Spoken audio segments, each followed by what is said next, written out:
যথাযোগ্য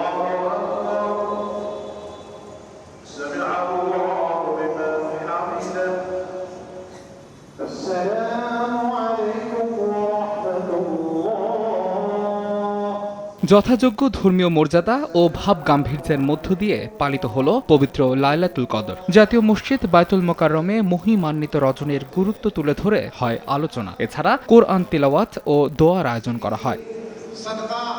পবিত্র এ রাতকে অনন্য মর্যাদা দিয়েছেন মহান আল্লাহ তাআলা। এ রাতে তিনি বর্ষণ করেন অশেষ রহমত ও নিয়ামত। সন্ধ্যা থেকে ভোর হওয়ার আগ পর্যন্ত স্রষ্টার ইবাদত বন্দিগিতে মশগুল ধর্মপ্রাণ মুসল্লিরা। নিজের জন্য চাবো, মা বাবার জন্য চাইবো, আত্মীয় স্বজনের জন্য চাবো, দেশবাসীর জন্য চাবো।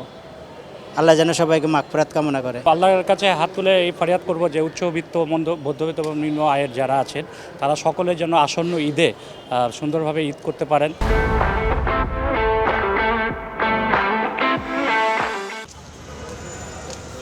পবিত্র লাইলাতুল কদরে প্রথম আকাশে নেমে আসেন মহান আল্লাহ তাআলা। বান্দার উদ্দেশ্যে বলেন, আছে কি কোনো ক্ষমা প্রার্থী, তাকে ক্ষমা করে দেয়া হবে।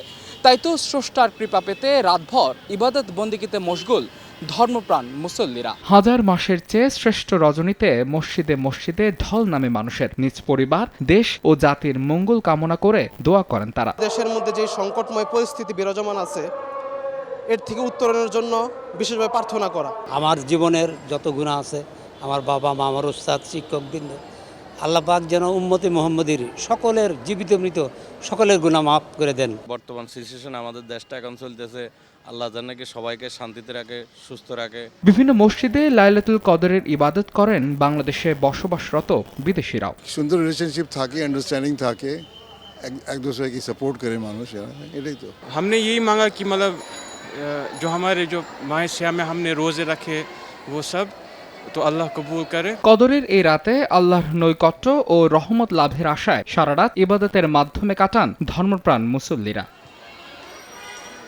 মাহাদ ইসলাম ধ্রুব, সময় সংবাদ, ঢাকা।